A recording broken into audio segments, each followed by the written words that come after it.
আসলে সত্যি কথা বলতে অনেক মানুষ আছে, যেমন একটা রিলেশন করা হয়, রিলেশন করার পরে প্রেম করে বিয়ে করার পরে হয়তো মেয়ের পক্ষ মেনে নেয় না। অনেক সময় বেশিরভাগই মেয়ের পক্ষ মেনে নেয়। কারণ ছেলের টাকা নাই, এই জন্য মেয়েকে সুখে রাখতে পারবে না। মেয়েকে খাওয়াবে কি, পড়াবে কি, অনেক আদরের মেয়ে কিভাবে থাকবে। আহারে মানুষ, যদি এটা বুঝেন আপনার মেয়েকে সুখে রাখতে হলে টাকা, তোরে টাকার সাথে বিয়ে দেন না আপনারা। কেন একটা প্রকৃত মানুষের কাছে বিয়ে দেন? কারণ সব সুখের মূল টাকা না, ভালোবাসাও লাগে। আমার কাছে কোটি কোটি টাকা, আমি আপনার মেয়েকে কি দিয়ে সুখে রাখতে পারবো টাকা দিয়ে? পারবো না। যদি আমি না থাকি, আমার টাকা দিয়ে আপনার মেয়ে সুখী হবে না।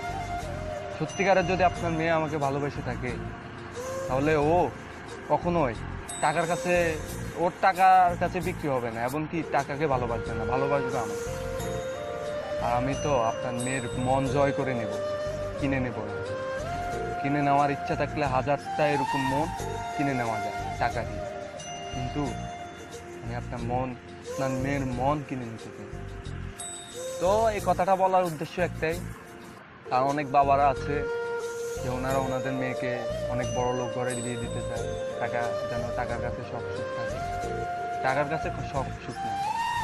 আমার কাছে টাকা থাকবে, আমি টাকা টাকা নিয়ে, আমি টাকার বড়াই নিয়ে চলবো, আপনার মেয়ের দিকে তাকাবো না হয়তো। তখন তো মেয়ে কি সুখী হবে? হবে না।